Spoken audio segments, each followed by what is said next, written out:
name is Jeannie Chaka-Mweze, and I'm here to introduce you to Dr. Michael A. Abiodun.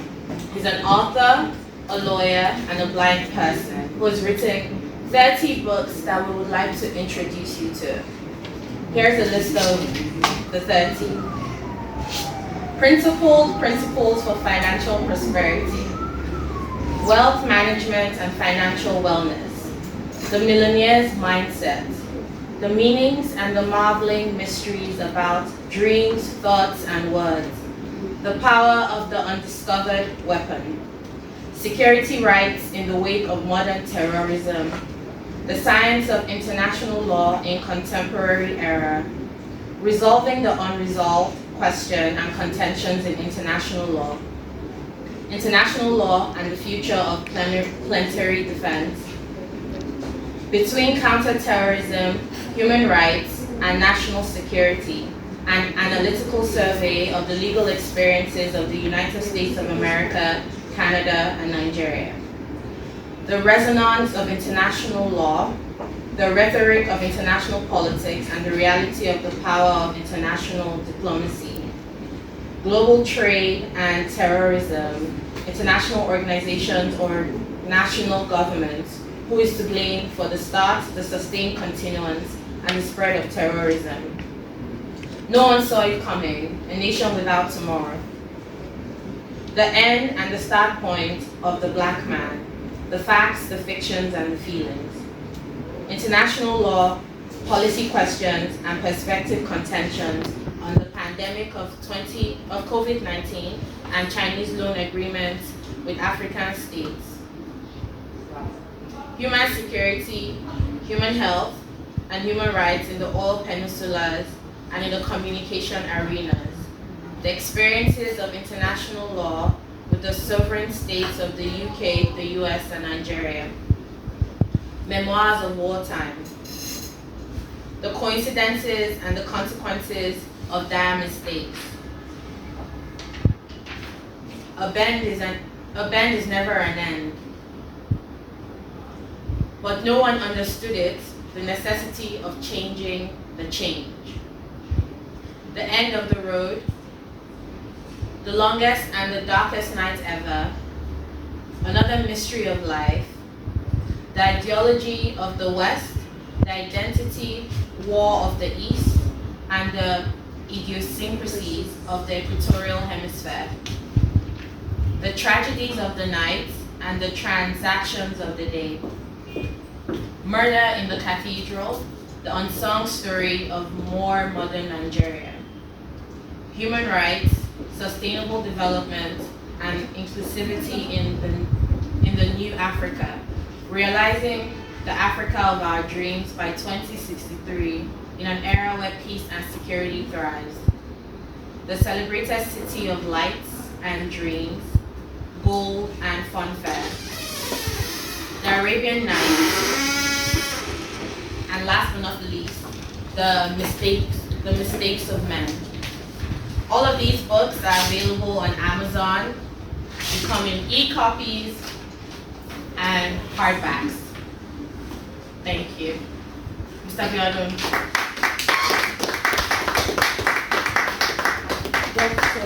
Dr. Abiodun.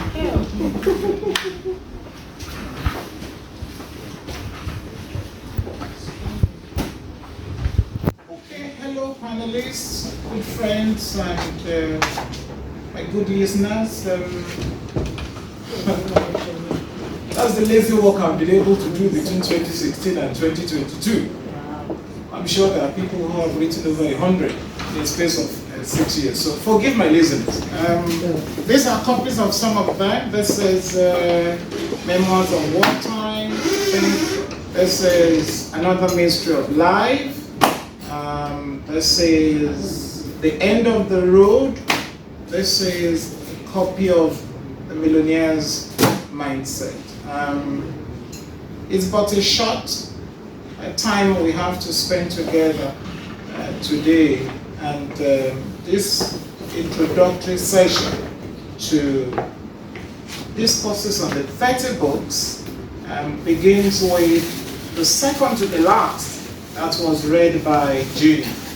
and that's the one titled Human Rights, Sustainable Development, and Inclusivity in the New Africa, Realizing the Africa of Our Dream by 2063 in an era where peace and security thrives. I'm sure from the title, something jumps at us. And somebody was asking me a question the other time. Why are you talking about 2063? Will you be alive by 2063? Well, my answer was yes. What is 2063 all about? To begin with, Africa turned, I'm sure that my panelists do know much better than I do, that Africa turned 50 in 2013. And by Africa turning 30, I mean, you will recollect, you will recall that the Organization of African Unity was formed in 1963. What that means is that by 2063, the African Union, or Africa, under a unifying umbrella, would have turned 100 years old. So, in 2013, when Africa turned 50, permit me to say that it borrowed a leaf from the Chinese government. How do I mean? The Chinese government have set a mandate for itself to become the world superpower by 2049. At that point, by 2049, it would have become 100 years in existence. I mean the People's Republic of China, because it gained independence in 1949 anyway, and joined the United Nations in 1981. So, in that same direction, heads of governments of African states came together in 2013 with what I consider a vision and a far-sightedness to found certain goals against the next 50 years. The next 50 years from 2013 is 2063. They came out with about 20 of those goals, which they are striving or requesting Africa in the spirit of Pan-Africanism to strive to achieve. It was termed Agenda 2063. So this is my little work and contribution to that vision of 2063. I'll come back to those 20 goals shortly. Let's take a little read. What was the vision really? The Africa that all Africans want and envision is a continent that thrives, a continent with purposeful development, and a continent considered to be a global powerhouse. Africa undoubtedly has the much potentials to become the continent we dream of, and even more. However, and over time, Africa has not attained that level of streamlined articulation, purpose, and a vision-driven thrust necessary for the attainment of its dreams. Let me stop there a moment. Because when they came together, I mean the African heads of governments or heads of states in 2013 and formulating Agenda 2063, it will appear that that was a novel stride forward. But go back in time in history, and one will say, well, that move, that political gesture, isn't a novelty. It should be commended, but it's not a novelty. It's not new. Let's go back a bit in memory lane. At about 1950, some Africans came up in Manchester, and with this same vision driven by Pan-Africanism. As a matter of fact,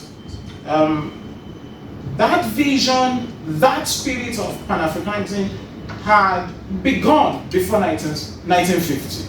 The 1950 edition was the 5th edition, but it was unique in certain ways. One, because it had Africans well represented from all walks of life and top individuals in their own right from different African states. I would remember by the pages of history that some of those present in that meeting in Manchester, in the United Kingdom of Great Britain in 1950, included people like Kwame Nkrumah, who went on to lead Ghana. It included Jomo Kenyatta, who also went on to lead his own country, Kenya. It included Hastings Banda, who later became the president of Malawi. It included a novelist by the name Peter Abraham, a South African. It included Pathmore, who later became a top-notch in the ANC, the African National Congress, that party in South Africa. Of course, it included 2 Nigerians. One was Jaja Nwachukwu, I'm sure my panelists will revel with that name, and Chief Obafemi Awolowo.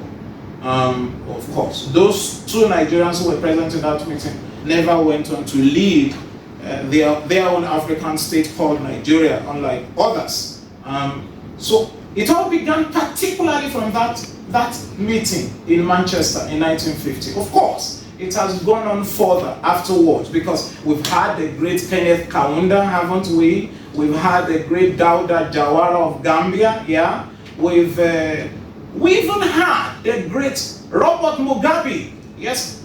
Many historians or many discussants of history may not want to make reference to Mugabe because many conclude it was cataclysmic in the end, and that's correct. It was a cataclysm in the end, but don't forget, this was a man who built a nation after independence in 1980, a nation of Zimbabwe that was known as the country with the best education in Africa at the time. His woe or disaster began over the land dispute issue and the displacement of the whites and all that, and many of such companies who had the Zimbabwean economy dependent on them pulled out because of that action by Robert Mugabe. But before then, believe you me, he was a superman and he remained a super administrator even afterwards. And I think there are a lot more we could mention, even in more modern Africa. Personally, I will mention Jerry Rawlings. Let's move on. And a few others. It has become evident that a haphazard approach will do no good to help Africa climb to the pinnacle of greatness. Of course, that's the reason behind the meeting in 2013. And as a result, the need for a clear strategy to facilitate integration and cooperation at the regional level, culminating in the continental level, has since become increasingly apparent. This African customized strategy, yes, customized to our own taste and toast and thirst, will then, if well managed, serve as the foundation to help Africa to actualize sustainable development and engineer a pathway for future development, and as a consequence, lead to enduring progress in a continent characterized by peace and security always missing in the equation. My panelists do know better. The desire to further and steer Africa in the right direction regarding inclusive and sustainable development and human rights, of course, form the bedrock for the formulation of Agenda 2063, which I've already explained. Like the swiftly spreading green bay tree of the Chinese neo-imperialism, now spreading like a desert fire across several regions, countries, and cultures of the world, especially Africa. Agenda 2063, on a positive note for Africa, and indeed the world at large, serves as the blueprint and roadmap for ensuring that Africa becomes a global powerhouse that will be envied by all regions and sub-regions of the world in the near future. That's the whole idea behind Agenda 2063. Okay, I did mention the 20 goals formulated. I'll just mention a few of them. A high standard of living with quality of life and well-being for all citizens. Well-educated citizens with skills of revolution underpinned by science, technology, and innovation. Healthy and well-nourished citizens. I think there's no other continent in the world that really needs that more than Africa. Transformed economies, yes, modern agriculture and increasing productivity and production, blue or ocean economy, environmentally sustainable and climate resilient economies and communities, united Africa, be it federal or confederate, a continental financial and monetary institutions being established and made functional. I really like that. Being established and made functional, because one major problem that Africa has had is not that Africa does not have a dream. It's not that Africa does not have establishment.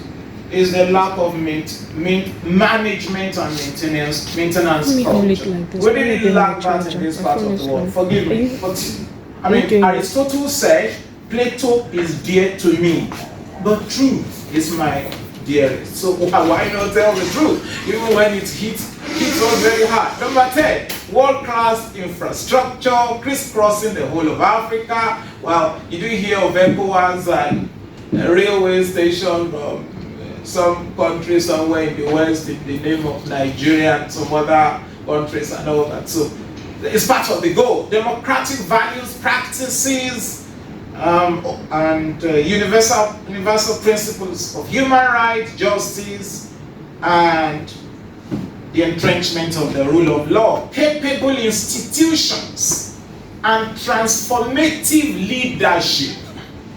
I know at the mention of leadership, my panelists must be giving me thumbs up, yeah? Because that's one major thing that is missing in the African equation. I don't want to mention names, and there's no time for that. But I leave you to read the book. It's available on Amazon to have more details. What other issues in summary did this little book address, apart from the few introductory session? There's an overview of Agenda 2063. I've given a bit of that. There is human rights and sustainable development. 3A, overview of sustainable development and human rights. 3.2, the link between human rights and sustainable development. You have also utilizing right-based approach for the achievement of Agenda 2063. If Agenda 2063 is followed through,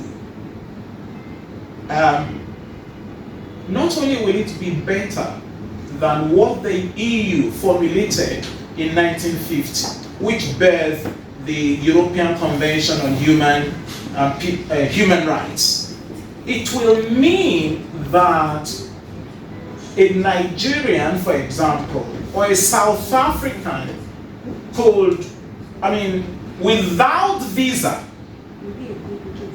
walk into, say, Ghana, obtain permits without restraints, because there will be equality for every African citizen, so long as you are traceable to an African state.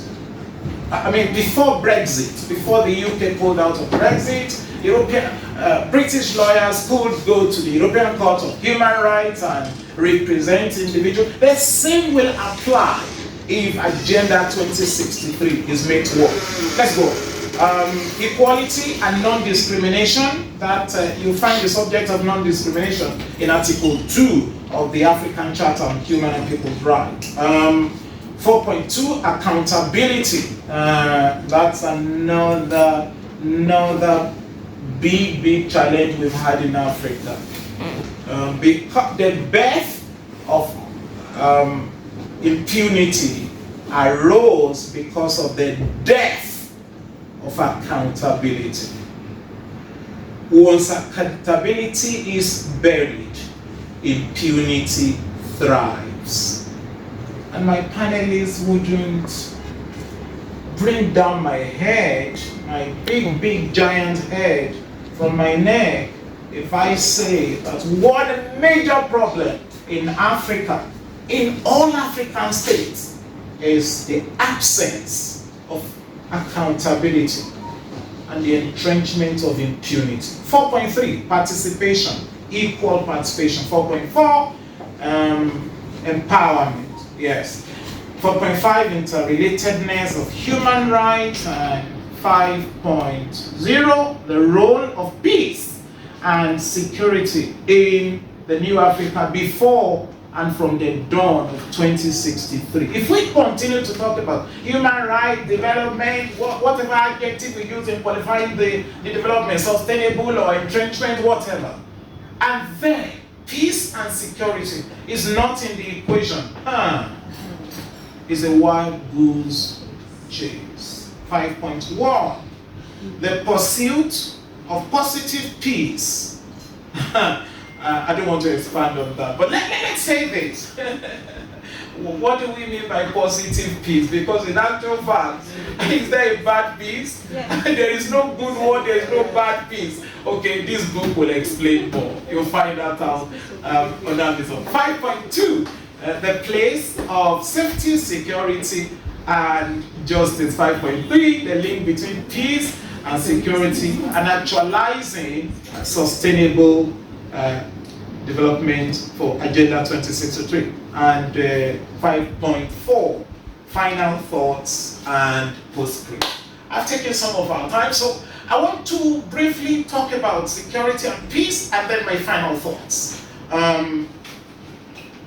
Will I be wrong if I say that the precondition for the full enjoyment of human rights is security?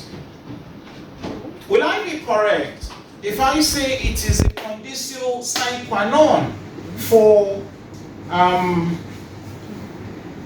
the full enjoyment, full exercise of human rights in a chaotic state, in a state of anarchy?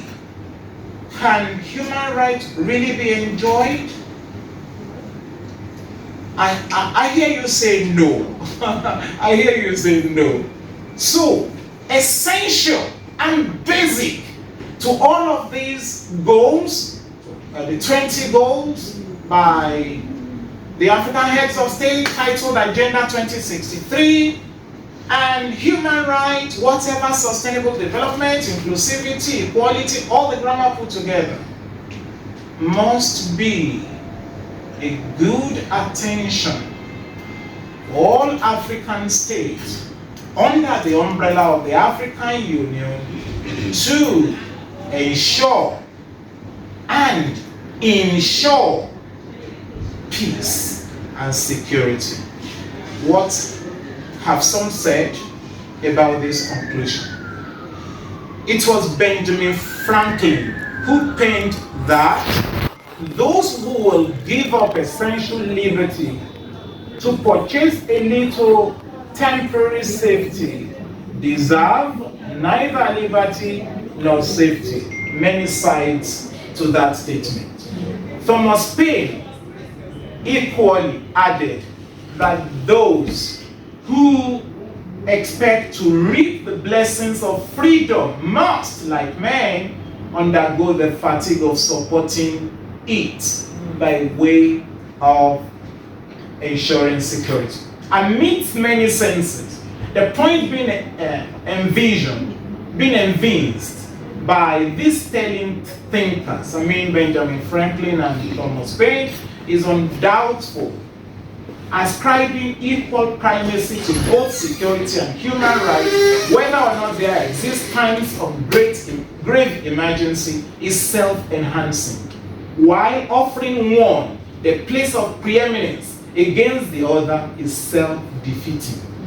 In the context of Agenda 2063, it is in the guarantee and the assurance of the coterminous and complementary relationship between security and human rights that peace, sustainable development, inclusivity, and the ultimate envisioned dream of a new Africa will hit the dawn of reality.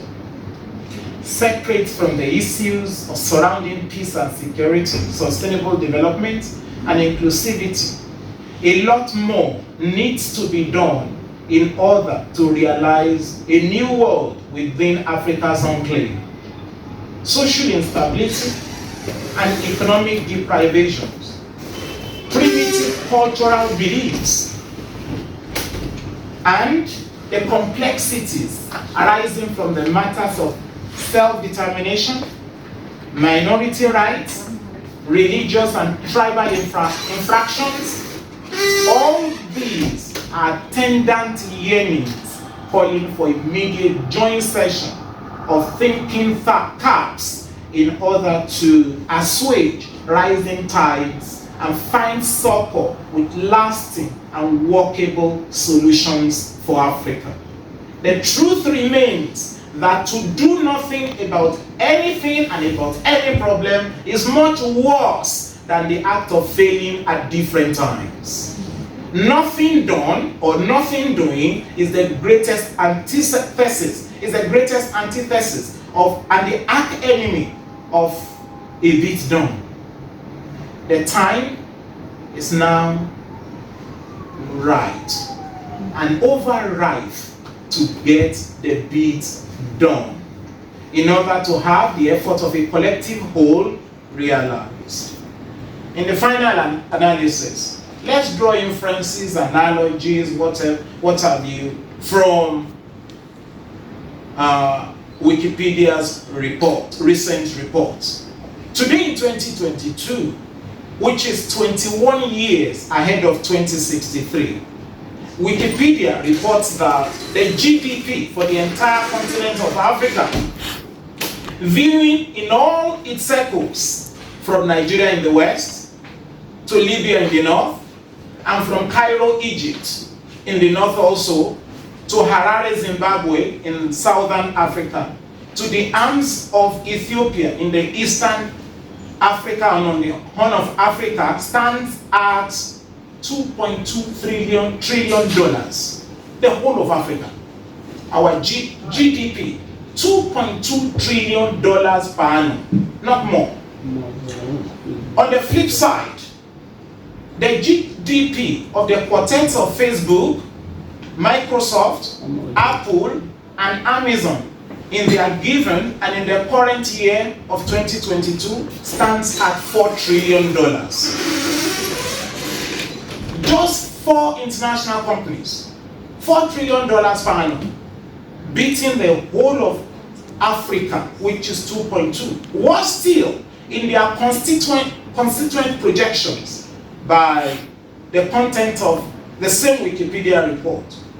African Development Bank projects that Africa's GDP as a whole will rise up to 3.1% in the next 5 years.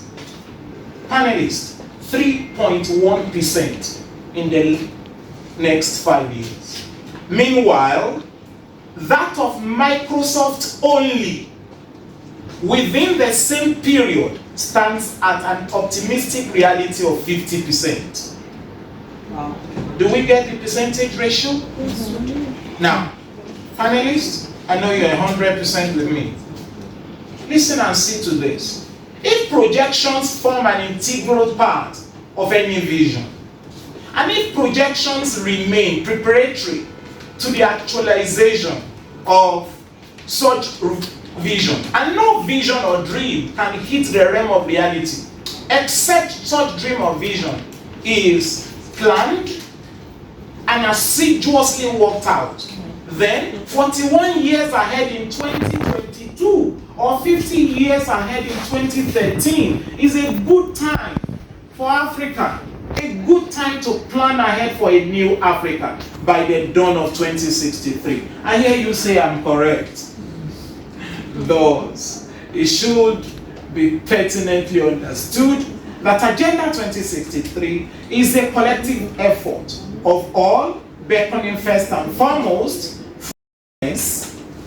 the utilitarian spirit of oneness, the realization and the need and the necessity of equality, of equanimity, of justice, of the sense of doing the right things for the betterment of all are the questions and the answers that the new Africa is calling for before, at the dawn, and from the wake of 2063. I mean, it's a matter of avowed determination. The whole China as a nation, in population, is probably, about twice the size of the whole of Africa. Africa is just 1 point something billion. Yes, and China is about 2 billion. A few people came together and decided, okay, by 2049, we want to rule the world. We want to govern world economy. And it is happening. As I speak to you today, about 30 countries in Africa are already under the imperial rule of China. I tell you that agricultural sectors of some states in Africa, central banks of some states in Africa, even electricity companies. For example, Zambia. The electricity company in Zambia has been taken over by China. The port of Mombasa in Kenya has been taken over by Kenya. Kenya has 13 police stations at the moment in South Africa. Why? Because it had a vision, and whatever way it's going about it, well, its appearance is going about it at any cost, at any expense, and not minding who is hot along the line. But it all started from a Chinese vision, and it's being followed through by avowed determination. Can Africa do the same? At least for the betterment of its own citizens and people? We are not asking African heads of states to get into what China is doing, but a lot can be done to give the African man its deserving pride. Let's go on. There are questions for the thoughts of Africa and Africans. The first of this is, and does Africa have a vision of itself for itself? Undoubtedly, Africa did have a vision. The second question, however, is not unconnected with the first. Was that vision lost, or was it killed by another one? Undoubtedly, again, it was killed and continues to be killed in order to give room for another one. But the reality remains unquestioned. Whatever overpowers one, when one has the power of choice to escape at his disposal, that thing overcame one not for the fact of its strength, but for the reason of one's weakness. You had the opportunity to escape from something dominating you, but you refuse. That's your choice. And that bad choice is your weakness. What are we saying? Africa brought itself to where we are today. The Walter Rodnian era, when and where African hearts and continents sympathize with the pity party notion that Europe underdeveloped Africa, is now over. African hearts and minds must today answer the question, how far has Africa itself developed or underdeveloped itself? So the era of the blame game is long lost and gone. No one is a greater enemy to himself except the one who permits his vision to be substituted by another. Pain and pleasure, pain and purpose, not pleasure, always conduce to birth, focus, and eventual success.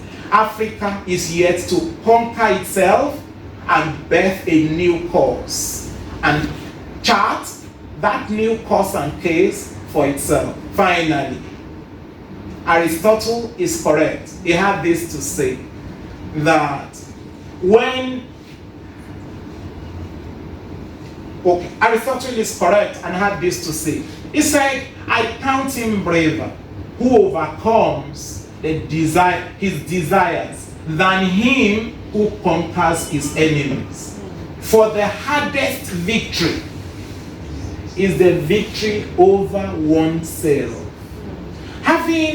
After conquering itself by seeing itself as the long-time enemy of itself until now, Africa must then begin the process of reinventing itself, redefining itself, and redesigning itself. Today, in 2022, lies an opportunity for a fresh start, 41 years before the dawn of 2063. The era and the process of change in the upward direction and progression for Africa is no other time but from now. Thank you, my panelists. Thank you for your attention. I'm grateful. Thank you. Thank you very much, Dr. Abiodun, for that brief overview on human rights, sustainable development, and inclusivity in New Africa. He talked to us about realizing the African dream by 2063, and this was very insightful. If you would like to know more, please get on Amazon, buy the ebooks, buy the hard copies, and just watch this space, my dear viewers, for more on Dr. Abiodun's books and lectures.